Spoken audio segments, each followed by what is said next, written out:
Fakta dari ruang perjamuan terakhir.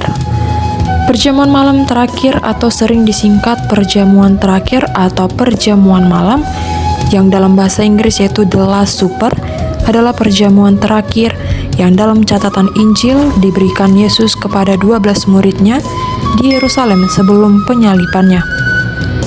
Perjamuan terakhir diperingati oleh umat Kristiani terutama pada hari Kamis Putih.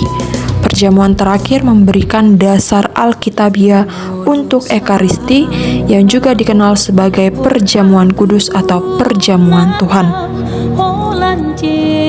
Ruang atas berada di bangunan lantai 2 di Yerusalem yang memperingati tempat Yesus berbagi Paskah atau perjamuan terakhir dengan murid-muridnya.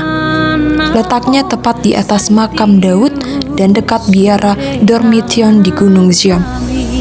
Bangunan ini menjadi gereja sinagoge pada abad pertama oleh umat Kristen awal. Sinagoge ini dibangun oleh komunitas Yahudi Kristen di Yerusalem pada abad pertama.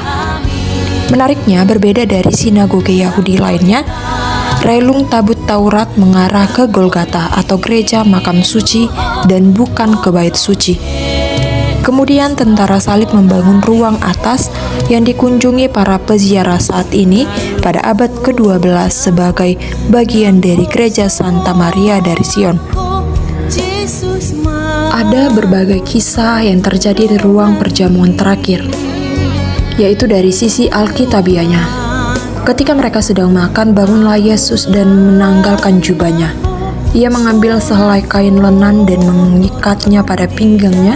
Kemudian ia menuangkan air ke dalam sebuah besi dan mulai membasuh kaki murid-muridnya, lalu menyekanya dengan kain yang terikat pada pinggangnya itu. Dan ketika mereka sedang makan, Yesus mengambil roti, mengucap berkat, memecah-mecahkannya, lalu memberikannya kepada murid-muridnya. Sesudah itu, ia mengambil cawan, mengucap syukur, lalu memberikannya kepada mereka. Ketika mereka sedang makan, Yesus memberi peringatan kepada pengkhianat tanpa membuka identitasnya. Kemudian Yesus mengambil roti, mencelupkannya dan memberikannya kepada Yudas Iskariot. Dan sesudah Yudas menerima roti itu, ia kerasukan iblis. Maka Yesus berkata kepadanya, "Apa yang hendak kau perbuat? Perbuatlah dengan segera." Tetapi tidak ada seorang pun yang mengerti apa maksud Yesus mengatakan itu kepada Yudas. Yudas menerima roti itu, lalu segera pergi. Pada waktu itu, hari sudah malam. Demikian kisah dari ruang perjamuan terakhir. Jika menginang Bapak Ibu ingin berkunjung langsung dan melihat situs dari ruang perjamuan terakhir, mari melakukan perjalanan wisata rohani Yerusalem bersama dengan Elatur. Untuk itu saya ucapkan terima kasih dan doakan pekerjaanmu, kerjakan doamu supaya berkat terus mengalir. Shalom.